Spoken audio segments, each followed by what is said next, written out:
sobre nuestras vidas, sobre mí para poder presentar esta enseñanza a tu pueblo y sobre cada persona para recibirla, apropiarla, entenderla, disfrutarla. Señor, oramos que toques cada corazón, que cada pensamiento se enfoque solamente en ti, para que salgamos de aquí edificados. Te lo pedimos en el nombre de Jesús.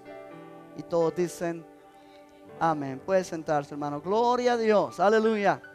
Bendito el nombre del Señor.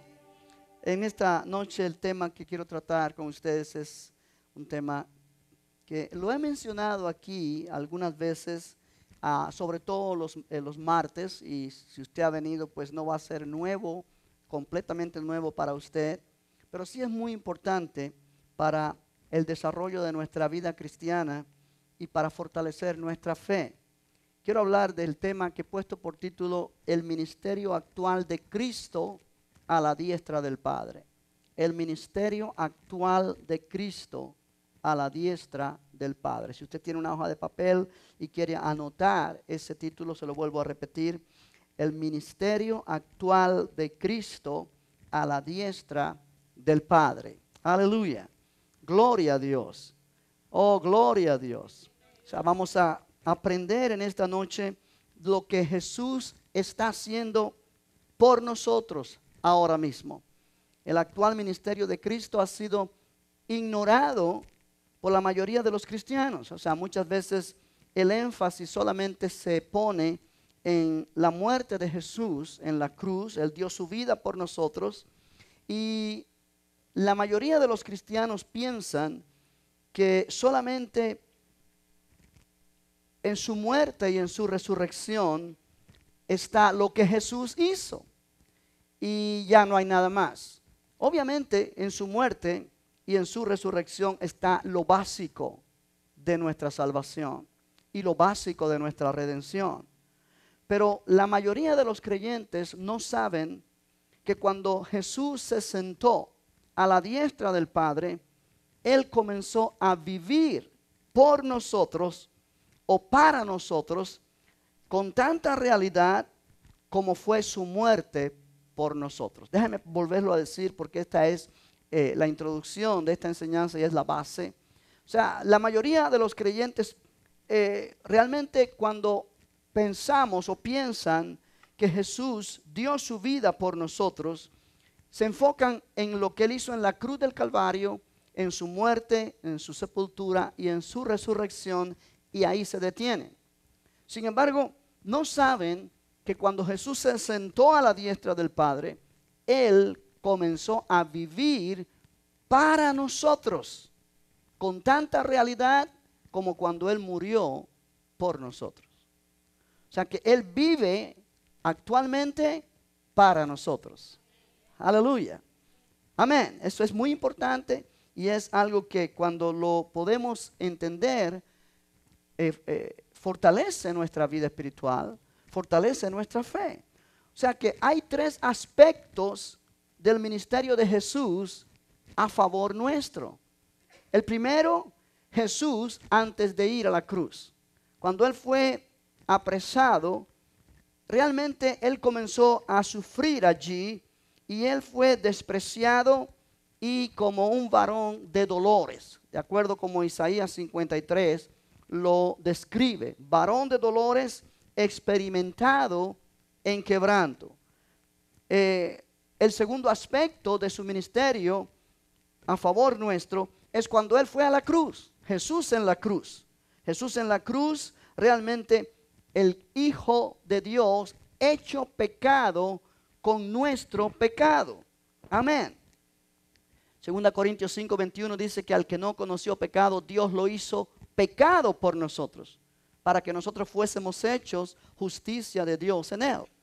Y el tercer aspecto de su ministerio por nosotros es el que vamos a tratar esta noche: Jesús sentado a la diestra de la majestad en las alturas y exaltado con un nombre que es sobre todo nombre. La Biblia dice: Dios le dio el nombre que es sobre todo nombre, para que en el nombre de Jesús se doble toda rodilla de los que están en el cielo, en la tierra, debajo de la tierra, y toda lengua confiese que Jesucristo es el Señor. O sea que Dios le hizo a Jesús Señor y Cristo. Amén. O sea, recordemos esto. 3 aspectos de su ministerio a favor nuestro. El primero, Jesús antes de ir a la cruz, presentado como el varón de dolores, despreciado por todos. Segundo aspecto, cuando Jesús está en la cruz, hecho pecado con nuestro pecado. Y tercer aspecto, Jesús sentado a la diestra de la majestad en las alturas, exaltado con un nombre que es sobre todo nombre. So, yo quiero que entendamos en esta noche que Jesús ha dejado de ser el Hijo de Dios hecho pecado. Ya Él no es más el Hijo hecho pecado. Eso fue en la cruz del Calvario. Ya Él no es más el abandonado por Dios. Él dijo una vez: Dios mío, ¿por qué me has desamparado? Pero eso fue temporal, cuando Él fue hecho pecado por nosotros. ¿Me explico? Ya Él no es más así. O sea, muchas veces nos enfocamos en Jesús como un hombre que está sufriendo en la cruz, como un hombre que está débil, como un hombre que está llevando nuestro pecado en la cruz. Él lo hizo una vez. Él lo hizo y su sacrificio fue eficaz, que Él no quedó en la cruz. Él no quedó sufriendo. Él no quedó débil. Él no quedó maltratado. Él se levantó de entre los muertos. Gloria al Señor. Él es ahora el Señor de todo. Él es ahora el vencedor de Satanás, el vencedor del pecado, el vencedor de la enfermedad, el vencedor de la muerte. Jesucristo es el vencedor. Él es el que tiene toda autoridad, no solamente en el cielo, pero también en la tierra, como Él mismo declaró. Y eso es lo que vamos a estudiar en esta noche. Lo que Él es hoy para nosotros en este nuevo pacto. En la revelación que Dios le dio a Pablo, realmente Dios le manifestó este aspecto del ministerio actual de Cristo. Y el ministerio actual de Cristo se compone de 5 fases, o 5, no fases, vamos a poner 5 diferentes aspectos, vamos a ponerlo así. Él se sentó a la diestra del Padre como nuestro sumo sacerdote. Segundo, Él se sentó a la diestra del Padre como nuestro mediador. Tercero, Él se sentó a la diestra del Padre como nuestro intercesor. Cuarto, Él se sentó a la diestra del Padre como nuestro abogado. Y quinto, Él se sentó a la diestra del Padre como nuestro fiador del nuevo pacto. O sea, en estos 5 aspectos de su ministerio actual, nosotros encontramos que Jesús provee para nosotros todo lo que nosotros necesitamos para vivir una vida victoriosa aquí en la tierra hoy día. Aleluya. Primero, vamos a mirar a Jesús como nuestro sumo sacerdote. Póngalo allí en su hoja de papel. Recuerde, el título es El ministerio actual de Cristo a la diestra del Padre. Punto número 1, Jesús, nuestro sumo sacerdote. Jesús, nuestro sumo sacerdote. El sumo sacerdote del Antiguo Testamento era un tipo de Jesús. Sumo sacerdote del Nuevo Testamento o del Nuevo Pacto. Hemos estudiado esto en otras ocasiones y no lo vamos a argumentar mucho. Si usted gusta anotar las referencias que apoyan esta declaración que he hecho, ponga allí en su hoja de papel Hebreos 9:25, Hebreos 9:25, Hebreos 10 del 1 al 4 y Hebreos 10 del 11 al 14. La Biblia dice que Jesús realmente entró a la presencia de Dios con su propia sangre y allí Él obtuvo para nosotros una redención eterna y vino a ser declarado sumo sacerdote. Cristo entró al cielo con su propia sangre. Si usted recuerda, cuando yo enseñé sobre el sumo sacerdote del Antiguo Testamento, que entraba una vez al año al tabernáculo, ¿se acuerda? Presentaba la sangre de aquellos sacrificios. Y realmente, si Dios aceptaba aquel sacrificio, los pecados del pueblo eran perdonados, cubiertos por un año.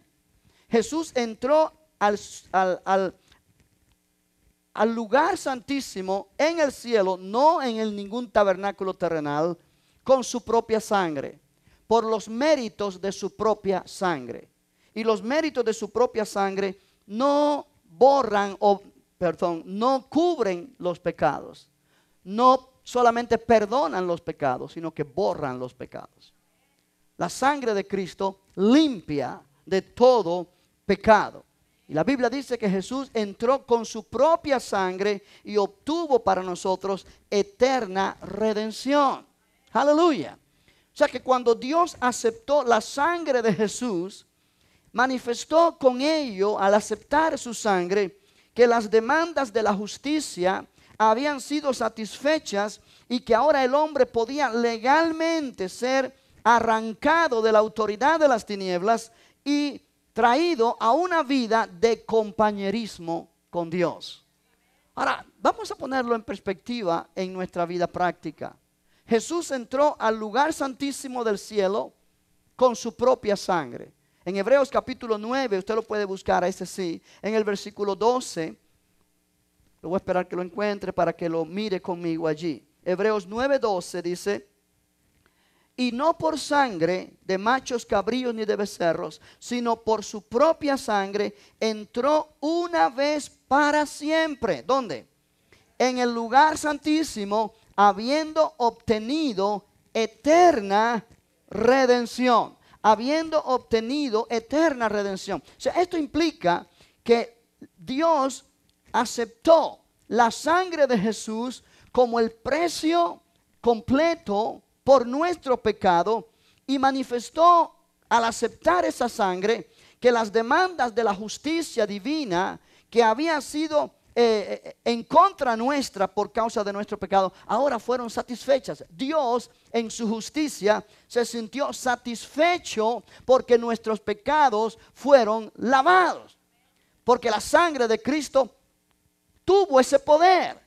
Aleluya, gloria a Dios. En base a eso, cuando tú oíste este mensaje de salvación, el Espíritu Santo vino a tu vida y te hizo nacer de nuevo. En ese momento tú fuiste liberado de la potestad de las tinieblas y trasladado al reino del amado Hijo de Dios para disfrutar de comunión eterna con el Padre, compañerismo íntimo con Dios. Ahora, ese es nuestro estado actual.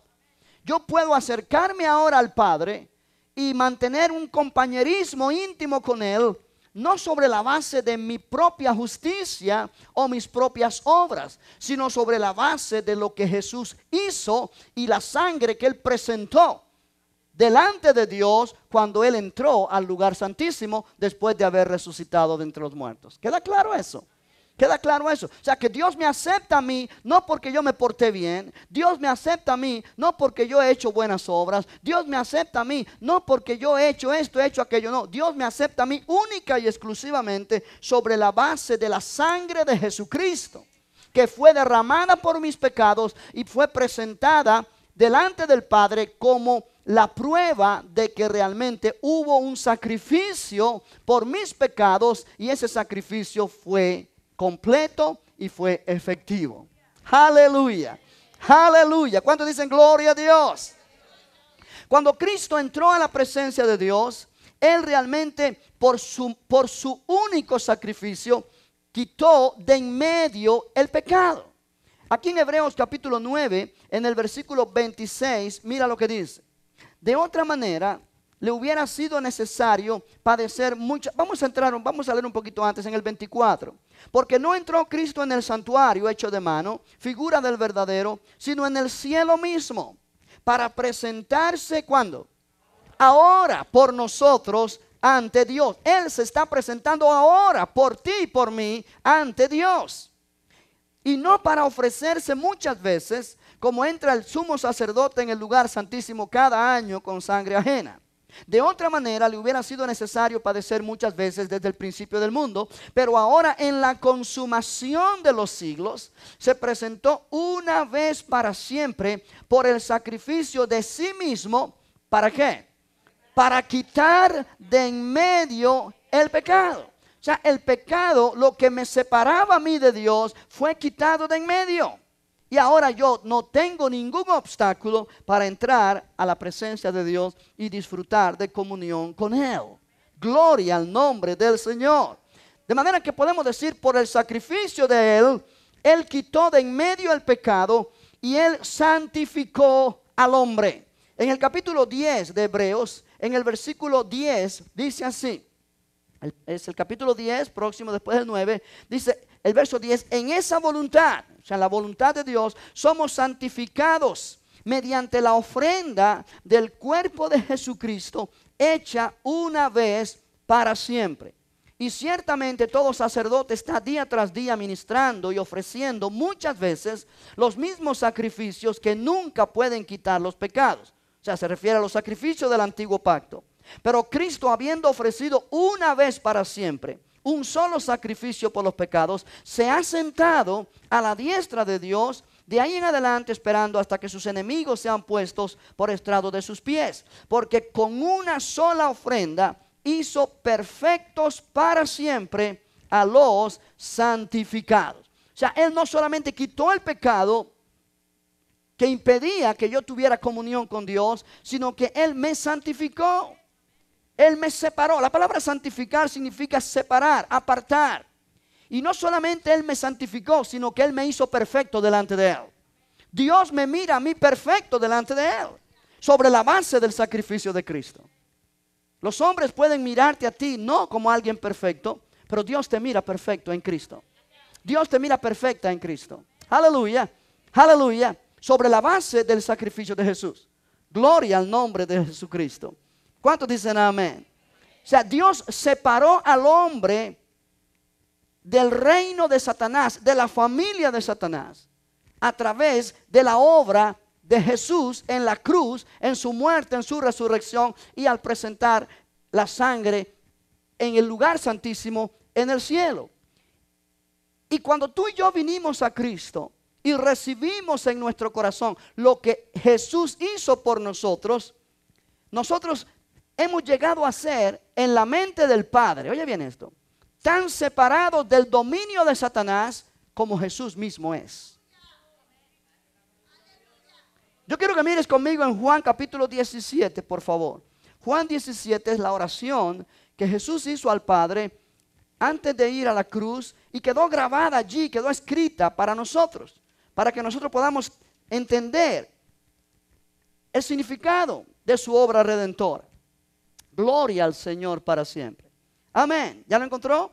Juan capítulo 17, versículo 14. Jesús dice al Padre, yo les he dado a ellos tu palabra, y el mundo los aborreció, porque no son del mundo, como tampoco yo soy del mundo.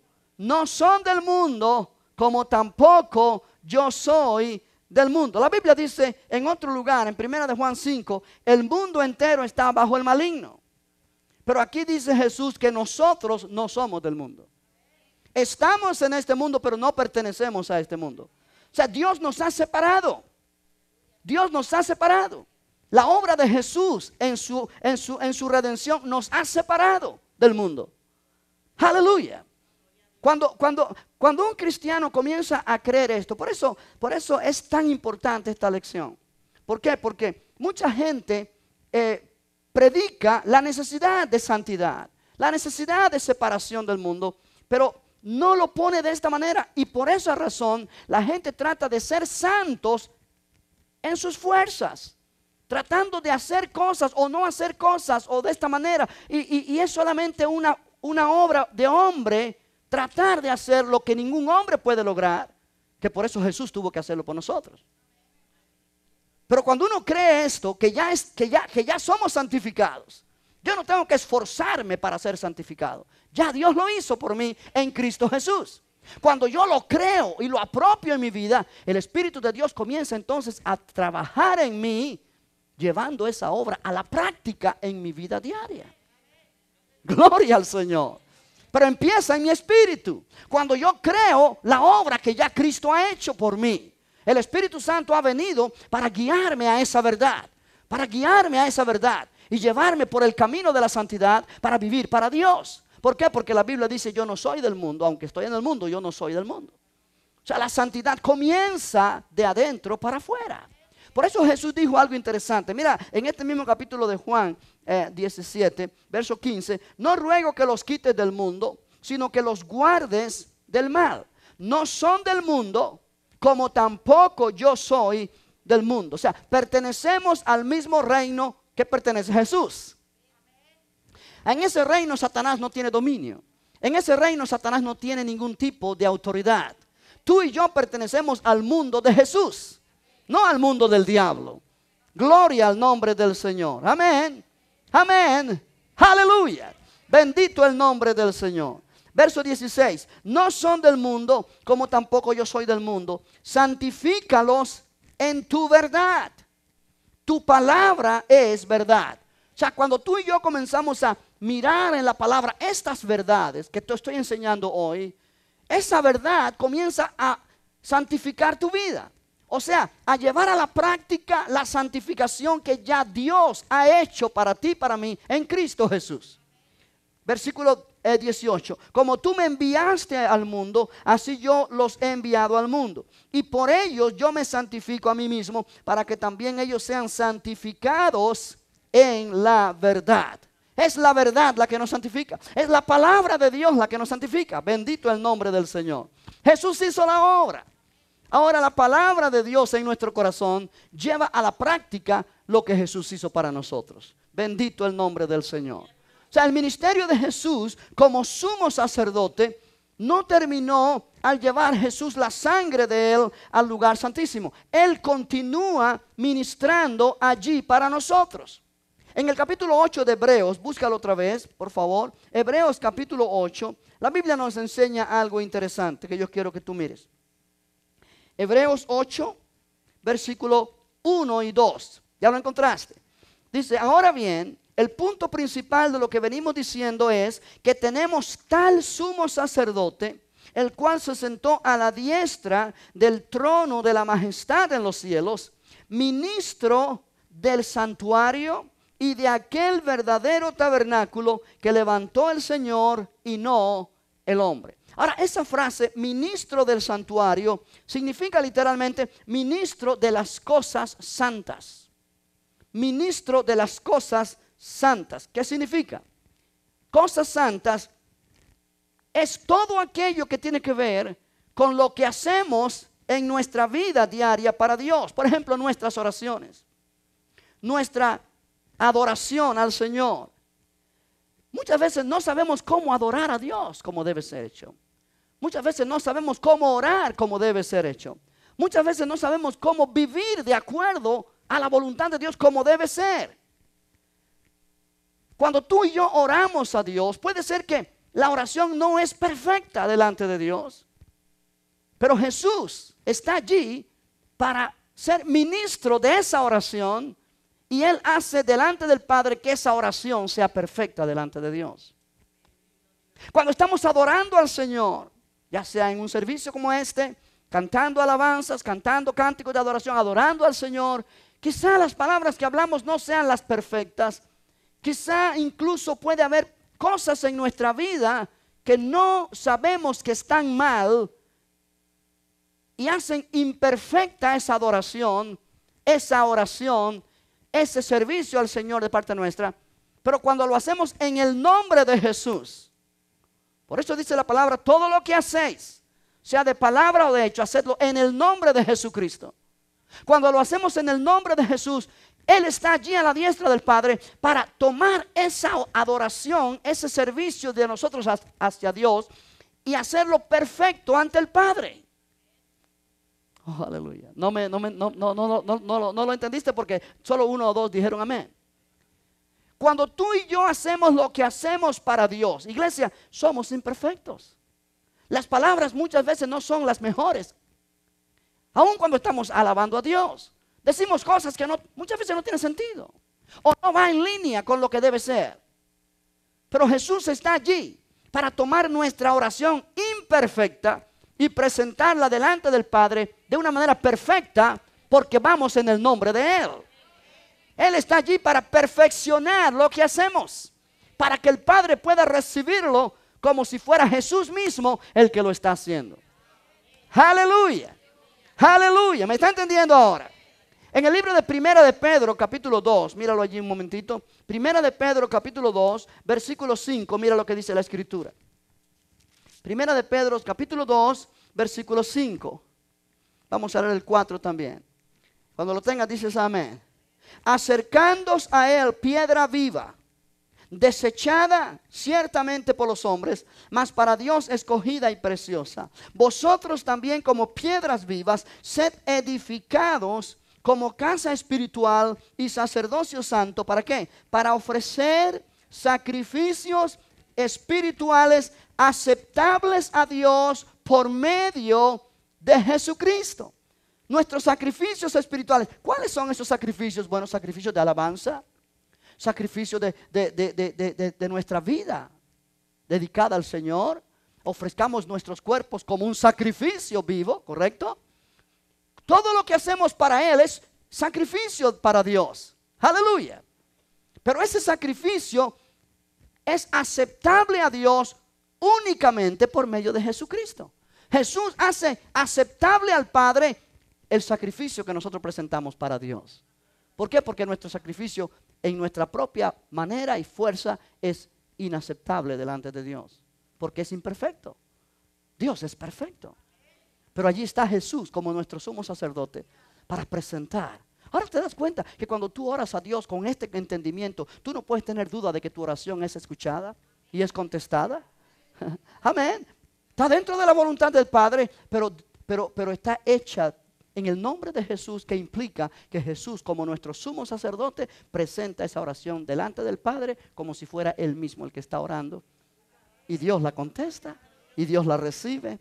Aleluya. O sea, Jesús es un misericordioso y fiel sumo sacerdote para siempre. Sí, una última escritura en este punto, en el libro de Hebreos también, en el capítulo 4, versículo 16. Hebreos 4, 16. Aleluya. Vamos a leer el 14 también. Por tanto, teniendo un gran sumo sacerdote que traspasó los cielos, Jesús el Hijo de Dios, retengamos nuestra profesión. Porque no tenemos un sumo sacerdote que no pueda compadecerse de nuestras debilidades, sino uno que fue tentado en todo según nuestra semejanza, pero sin pecado. Acerquémonos pues, por causa de nuestro sumo sacerdote, acerquémonos pues confiadamente al trono de la gracia, para alcanzar misericordia y hallar gracia para el oportuno socorro. Aleluya. Gloria al nombre del Señor. Y la Biblia dice en el libro de Hebreos capítulo 6 que Jesús es sumo sacerdote para siempre. Para siempre. No por un año, ni por 3, ni por 5. Para siempre. Gloria a Dios. Gloria a Dios. ¿Cuánto pueden decir gloria a Dios? Aleluya. Él es fiel y sumo sacerdote. Fiel y sumo sacerdote. Pero el segundo aspecto de su ministerio actual es que Jesús es nuestro mediador. Jesús es nuestro mediador. En 1 Timoteo 2:5 hay una tremenda declaración allí, 2 libros antes de Hebreos. 1 Timoteo, capítulo 2, versículo 5. ¿Ya lo encontró? En el versículo 5, mira lo que dice la Escritura, y es muy popular este pasaje, pero es bueno leerlo. 1 Timoteo 2:5. Porque hay un solo Dios y un solo mediador entre Dios y los hombres. ¿Quién es? Jesucristo, hombre. Vamos a leerlo otra vez. Hay un solo Dios y un solo mediador entre Dios y los hombres, Jesucristo, hombre. O sea, Jesús vino a ser el mediador entre Dios y el hombre cuando Él se sentó a la diestra del Padre. Después que Él satisfizo las demandas de la justicia delante de Dios y se convirtió en el mediador entre Dios y el hombre. Ahora, entiende esto. Jesús es nuestro mediador. Quiere decir que Él es Dios 100% y Él es hombre 100%. Él es el verbo hecho carne. Y por causa de que Él es Dios 100% y hombre 100%, Él puede ser el puente entre el hombre pecador y Dios. Con razón Jesús dijo, nadie viene al Padre sino por mí. Yo soy el camino, la verdad y la vida. Nadie viene al Padre sino por mí. Él puede representar a la humanidad entera delante de Dios. Él es el puente entre el hombre y Dios. Por eso ninguna religión salva a nadie. Ninguna otra persona puede ser mediador de nadie. Solo hay un solo mediador, Jesucristo. Él es el único mediador. Él es el único mediador. Gloria al Señor para siempre. Él es el único mediador entre Dios y el hombre por causa de que Él es Dios 100%, hombre 100%, pero Él también es el mediador por lo que Él hizo en la cruz. Él nos reconcilió con Dios. Él nos reconcilió con Dios para presentarnos delante de Dios santos, sin mancha, irreprensible. Aleluya. Tú y yo pudimos acercarnos a Dios legalmente sobre la base de la fe en Jesús, porque Él es el mediador nuestro. Él es el mediador para aquellos que no conocen a Cristo hoy día. Cada pecador, por muy pecador que sea, por muy terrible que haya sido, cuando oye el mensaje de la salvación, puede aceptar a Cristo como Salvador, porque Jesús es el mediador. Si no estuviera Jesús como mediador, nadie podía ser salvo. Jamás, nadie podía ser salvo, porque el hombre está sin esperanza en el mundo. En su propia fuerza no hay esperanza. Gloria al Señor. El tercer aspecto del ministerio actual de Cristo a la diestra del Padre es Jesús, nuestro intercesor. Jesús, nuestro intercesor. Gloria a Dios. O sea que cuando una persona acepta la obra de reconciliación de Cristo, se convierte en hijo de Dios o hija de Dios. Ahí comienza la obra intercesora de Cristo a favor de Él. Pon esto en tu mente. Jesús es el mediador para el pecador. Jesús es el intercesor para el cristiano. Él fue nuestro mediador y lo necesitamos cuando vinimos a Cristo, cuando éramos pecadores. Ahora que somos creyentes, necesitamos el ministerio de Jesús, ya no como mediador, pero como intercesor. Como intercesor. Amén. Ahora, ¿por qué razón necesitamos que Jesús interceda por nosotros? Es una buena pregunta. ¿Por qué necesito yo que Jesús interceda por mí? Si ya Él me salvó. La Biblia dice, Él vive para interceder por nosotros. Él vive, ese es su ministerio. Él vive para interceder por nosotros. En primer lugar, necesitamos que Él interceda por nosotros, porque aun cuando al nacer de nuevo recibimos vida de Dios instantáneamente, nuestra mente todavía no está renovada 100%. Y nuestros pensamientos muchas veces son totalmente contrarios a la palabra de Dios y a la voluntad de Dios.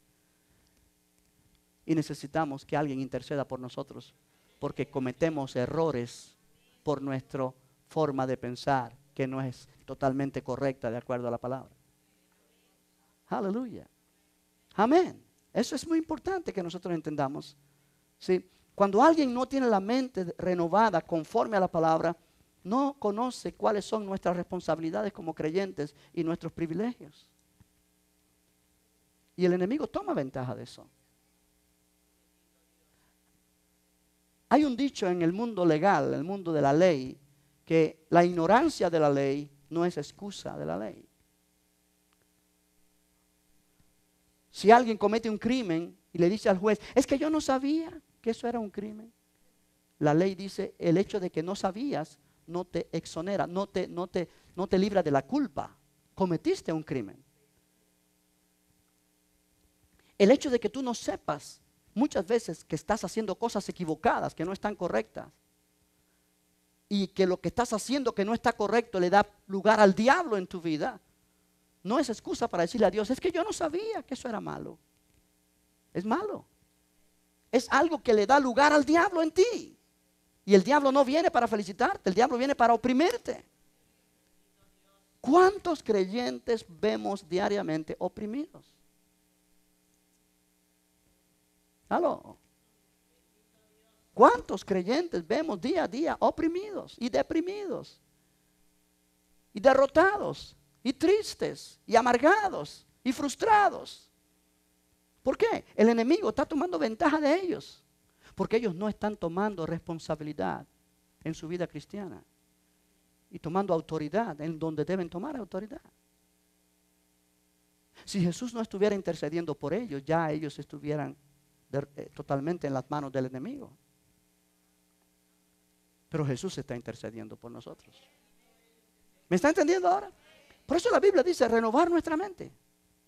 Es necesario renovar nuestro entendimiento. Transformados por medio de la renovación de nuestro entendimiento. Para que sepamos cuál es la buena voluntad de Dios, agradable y perfecta. Amén. El hecho de que Jesús está intercediendo por nosotros es para que no perdamos la salvación.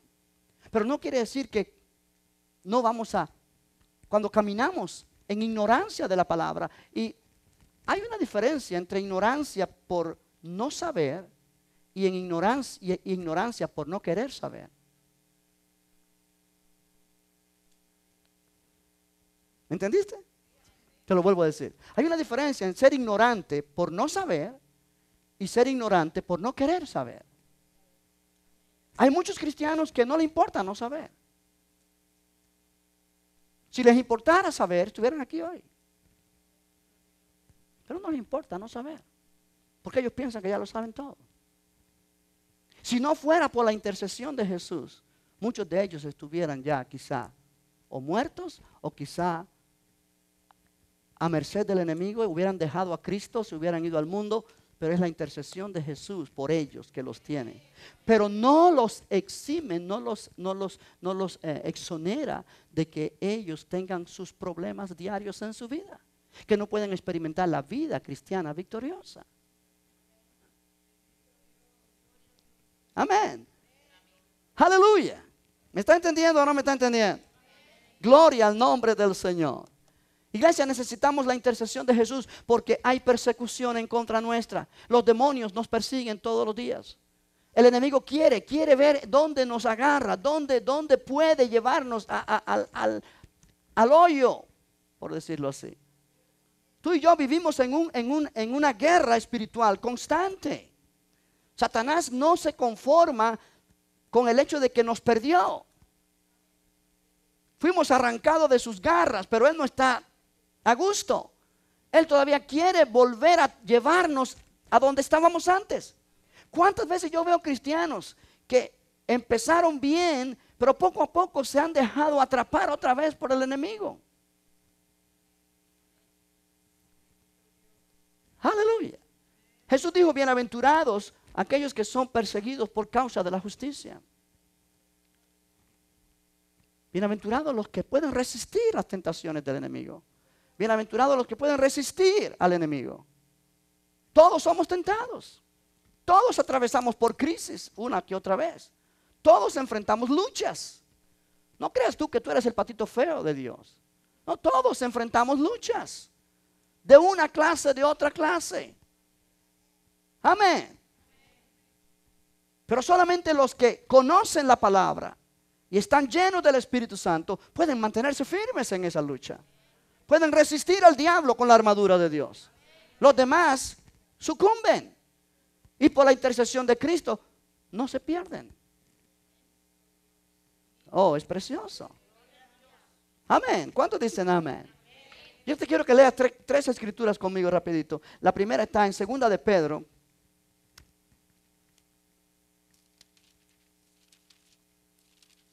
Perdón, 1 de Pedro, capítulo 5. 1 de Pedro, capítulo 5, versículo 8. Cuando lo tenga, dice amén. Dice: sed sobrios y velad, porque vuestro adversario, el diablo, como león rugiente, anda, ¿dónde? Alrededor, buscando a quien devorar. No buscando a quien felicitar. Buscando a quien devorar. Al cual resistid, ¿cómo? Firmes en la fe, sabiendo que los mismos padecimientos se van cumpliendo en vuestros hermanos en todo el mundo. O sea, sabiendo que tú no eres el único que sufres tentaciones. Sabiendo que tú no eres el único que eres atacado por el enemigo. No. Cada creyente tiene sus luchas y sus problemas, pero solo aquellos que resisten al diablo firmes en la fe se mantienen victoriosos. Y nadie puede ser firme en la fe o estar firme en la fe si no está lleno de la palabra. Porque la fe viene por el oír la palabra del Señor. Ahora, en Hebreos capítulo 7, Hebreos 7, versículo 25, mira lo que dice. Hebreos 7, 25. Gloria al Señor. Aleluya. 7, 25. Dice la palabra del Señor. ¿Ya lo encontraste? Oh, aleluya. Vamos a leer también. Vamos a leer el 23. Y los otros sacerdotes llegaron a ser muchos debido a que por la muerte no podían continuar, hablando de los sacerdotes del antiguo pacto.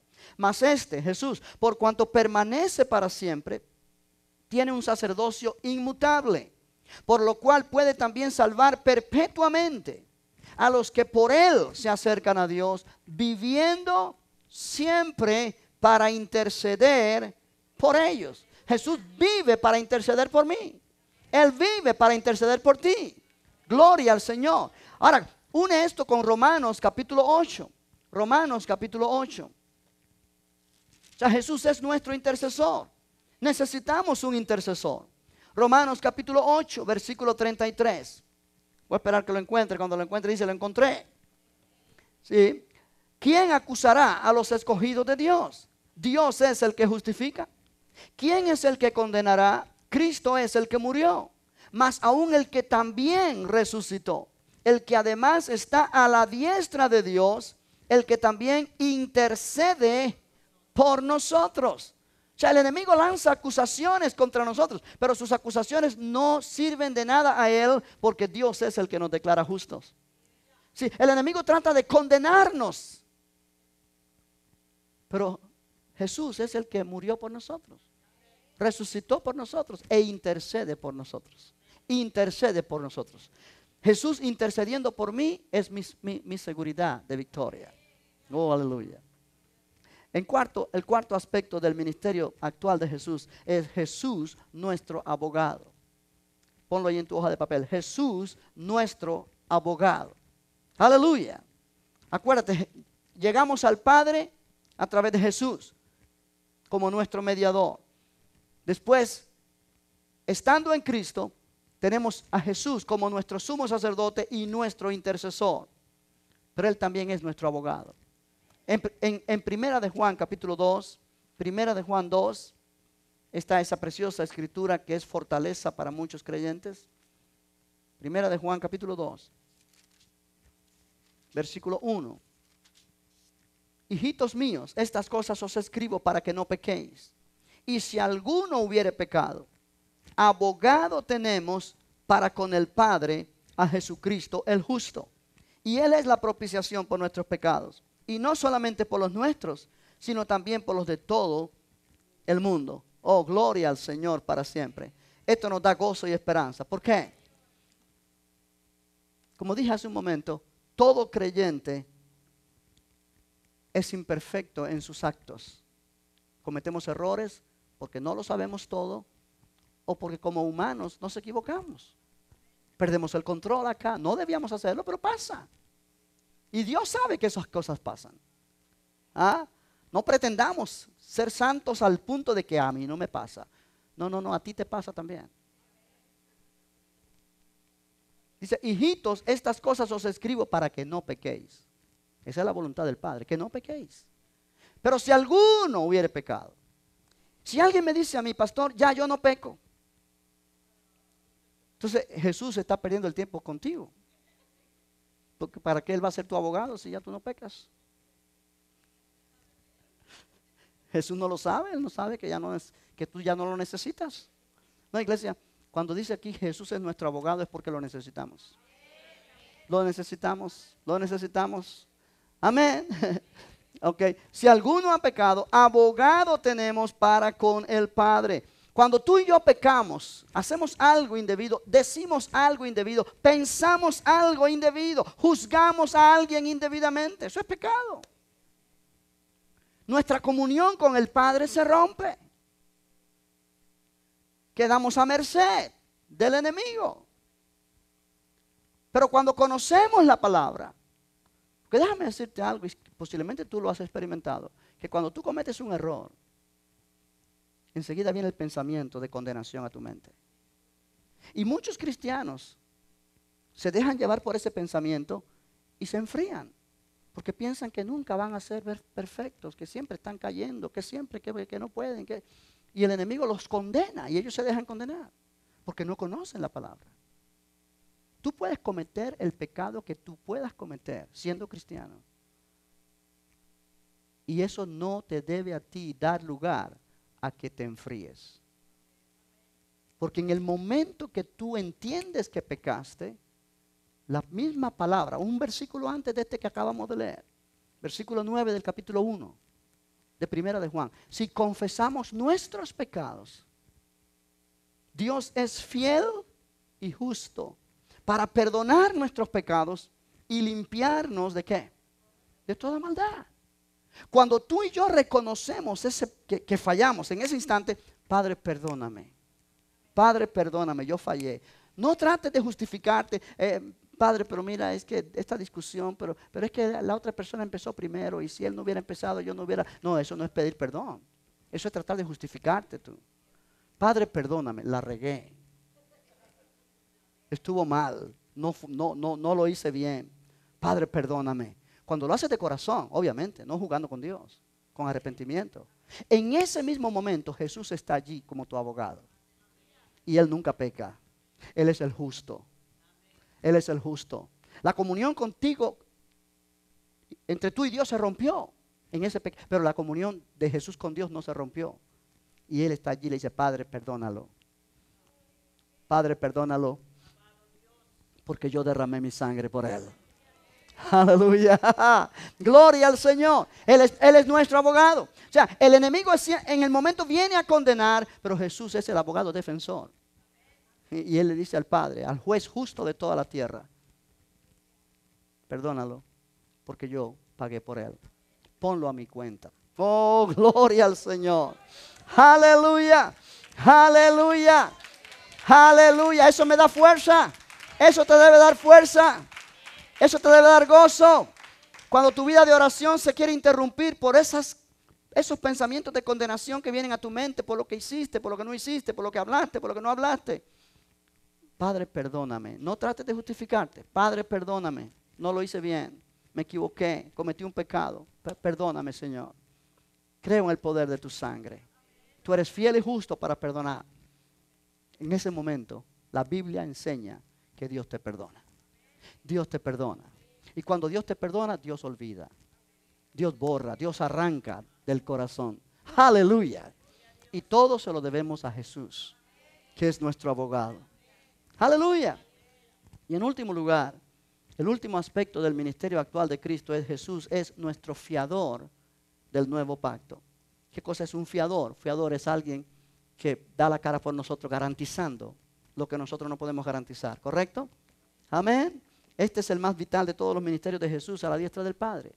Él asegura que el nuevo pacto sea una realidad en nuestra vida. Nuestra posición delante del Padre sea segura.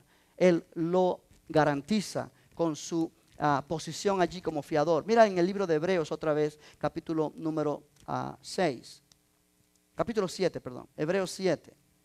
Gloria a Dios. Amén. Es interesante esto. Hebreos 7, la Biblia dice en el versículo 22, por tanto Jesús es hecho fiador, podemos decir garantía, seguridad de un mejor pacto, de un mejor pacto. ¿Sí? Durante toda nuestra vida tenemos a la diestra del Padre a alguien que responde por nosotros, que está allí para actuar en favor nuestro y garantizar cada promesa de la palabra, cada declaración de la palabra, para que nosotros podamos aprovechar, recibirla y disfrutar y tomar ventaja de eso. El nuevo pacto, lleno de promesas preciosas. Si miras en el capítulo 8 de Hebreos, en el versículo 6, dice, pero ahora tanto mejor ministerio es el suyo, de Jesús, cuanto es mediador de un mejor pacto establecido sobre mejores promesas. Cada palabra, desde Génesis hasta Apocalipsis, cada promesa que hay en la Biblia, cada declaración de hecho, sobre todo en el Nuevo Testamento, iglesia, está respaldada por Jesús. Jesús la respalda. Tú y yo podemos tener la seguridad de que podemos confiar plenamente en las promesas de Dios, en lo que está escrito en su palabra. Todo lo que yo te he hablado esta noche, Jesús respalda con su persona todo lo que yo he dicho esta noche. el poder de su sangre, el poder de su espíritu en nosotros, el poder de su palabra trabajando en nosotros. El enemigo viene y no nos puede tocar y dañar, porque la Biblia dice que el Señor es nuestro refugio. Jesús, a la diestra del Padre, garantiza que eso sea así. Él es el fiador. Él es el fiador. Él es el que sale a responder por nosotros cuando nosotros no podemos responder. O sea, un fiador, esto se usa en el mundo legal también, en el mundo de leyes y en el mundo de economía. Alguien que garantiza cuando tú no puedes pagar. Hay alguien que está allí para salir en tu ayuda. Jesús es esa persona. Jesús es esa persona. Amén. Nosotros podemos hoy día actuar sin temor. Sin temor. Sin temor de condenación, sin temor de fracaso, sin temor del enemigo. Por causa de que Jesús es nuestro fiador. Apoyados en su palabra, porque Jesús hace que esta palabra sea firme, que no pueda fallar. Él se hace responsable de cada palabra que está escrita aquí. Él nunca va a fallar en este ministerio. Esto nos da a nosotros confianza. Esto a nosotros nos da seguridad. Aleluya. ¿Me está entendiendo? Dios nos ayude a poder tomar esta escritura, esta lección, y no dejarla ir de la mente, y no dejarla ir de nuestro corazón. Jesús es nuestro fiador, aquel que tiene toda autoridad, tanto en el cielo como en la tierra. Hace efectiva cada palabra que está escrita en esta Biblia. Cada promesa está respaldada por Jesucristo. Él es el fiador de un mejor pacto, establecido sobre mejores promesas. Alabado sea el nombre del Señor. ¿Se recuerda eso? Jesús es nuestro sumo sacerdote, es nuestro mediador, es nuestro intercesor, es nuestro abogado y es nuestro fiador del nuevo pacto. Aleluya. Gloria a Dios. No estamos solos, iglesia. No estamos solos. Bendito el nombre del Señor. Ponte de pie, vamos a orar. Vamos a darle gracias a Dios por su palabra esta noche. Gloria al Señor y decir: Señor, qué bueno eres. Qué hermoso eres tú. Aleluya. Oh Padre, te damos gracias por tu palabra. Te damos gracias porque es precioso aprender estas verdades. Y oro, Señor, que cada uno de nosotros podamos apropiarnos de estas verdades y permitir que tu Espíritu nos dé el entendimiento pleno para que nuestra mente sea renovada y podamos caminar victoriosamente a pesar de nuestras debilidades, a pesar de las tentaciones, a pesar de los fracasos, de los problemas que enfrentamos en nuestro diario vivir. Oh Señor, tú nos has dado esta tremenda verdad del ministerio actual de Jesús a tu diestra. No vamos a fallar, porque tú eres el que nos respalda, el que nos sostienes, el que nos ayudas, el que nos bendices. Oh, a ti damos la gloria. ¿Por qué no levantas tus manos y le adoras al Señor para terminar este servicio mientras cantamos esta canción?